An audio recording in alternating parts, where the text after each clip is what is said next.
Hi everyone, welcome to a short video introduction on the history and legacy of Indigenous residential schools in Canada.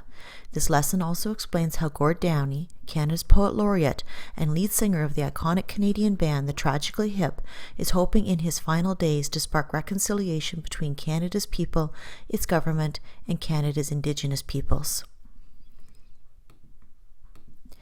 The Secret Path is a combination graphic novel illustrated by Jeff Lemire, 10-song original album by Gord Downie, a short story written by famed Métis author and advocate Joseph Boyden, and a 1-hour animated film.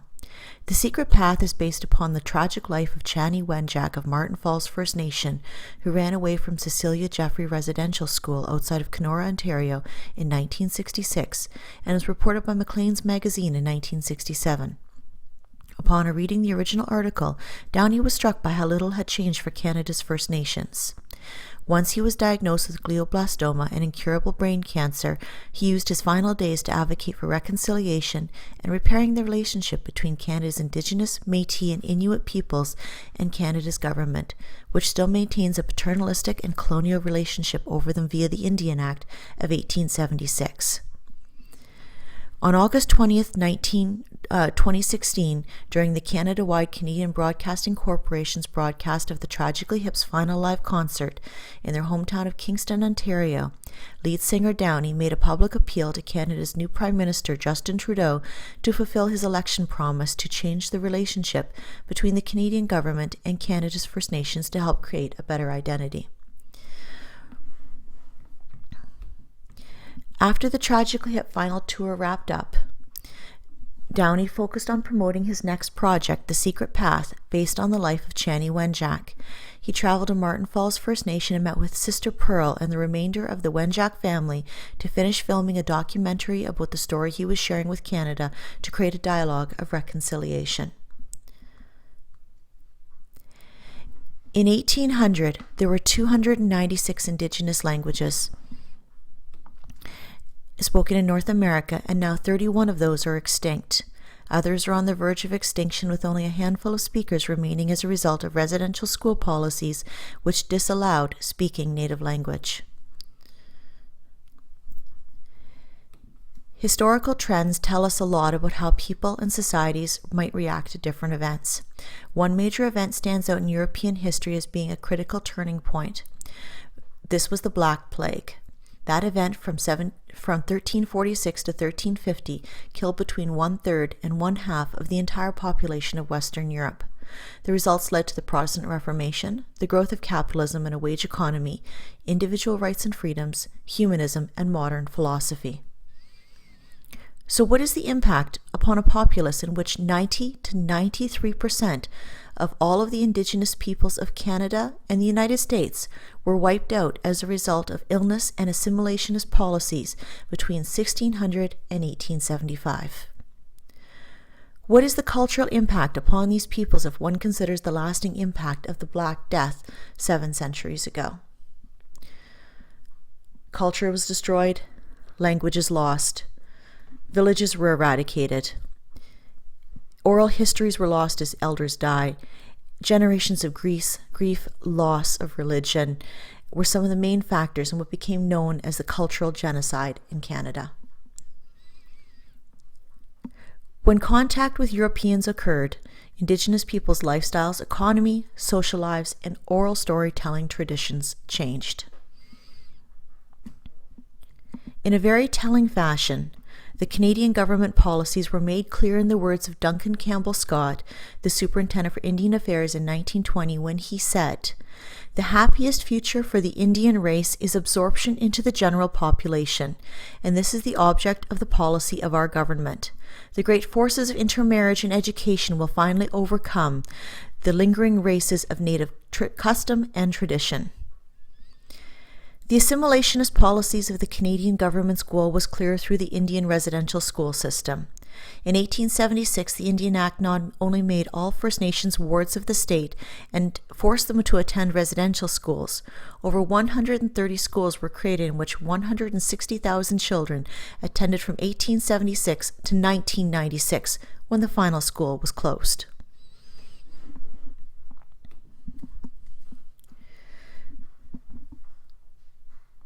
Abuses in the schools were well known and documented as early as 1902.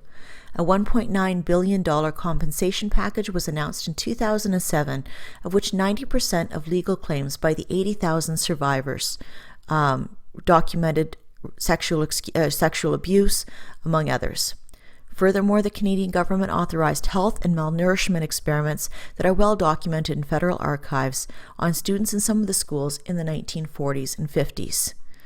Schools were poorly constructed with limited funds for maintenance, which created further health and safety issues for students. The insufficient funding occurs to this day, with First Nation students receiving approximately half the funding that non-Indigenous students receive as an educational grant. Students during the day were given 2 to 3 hours of instruction in the morning of math and English, but domestic skills such as cooking and sewing for girls and farm chores for boys were considered far more valuable skills.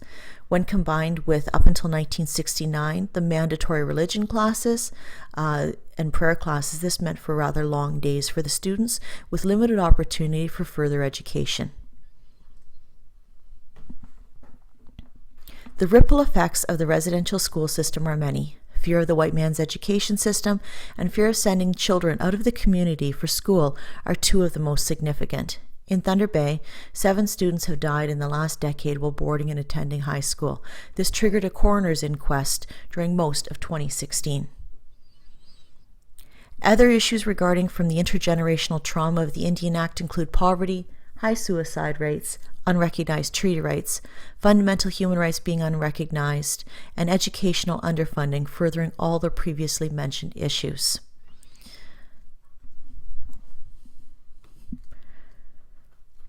Today, organizations such as the Assembly of First Nations are fighting for housing, hunting and fishing rights, land rights, clean water, and other social justice issues.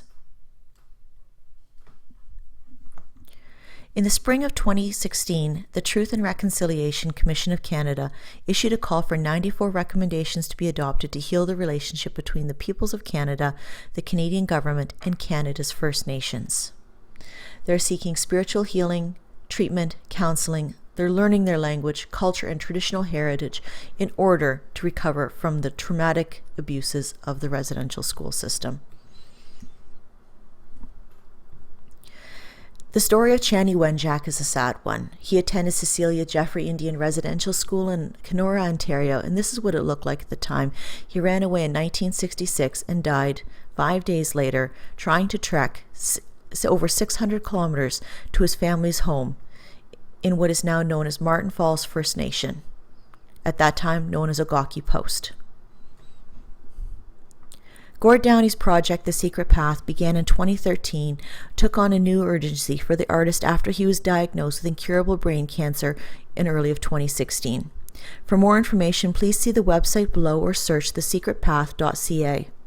Additional teaching and learning resources will follow in later lessons relating to this project and how he and a few other Canadian artists such as Jeff Lemire and Joseph Boyden are attempting to create a dialogue into reconciliation between two disparate cultures that share a tragic history. In conclusion, please complete the poll on this slide and share one fact that you've learned from this presentation about the residential school system or Indigenous peoples of Canada and explain why you think this fact is significant. Thank you very much for your time, and please see The Secret Path and read the resources. Watch the 1-hour movie on The Secret Path that is on the website. Thank you.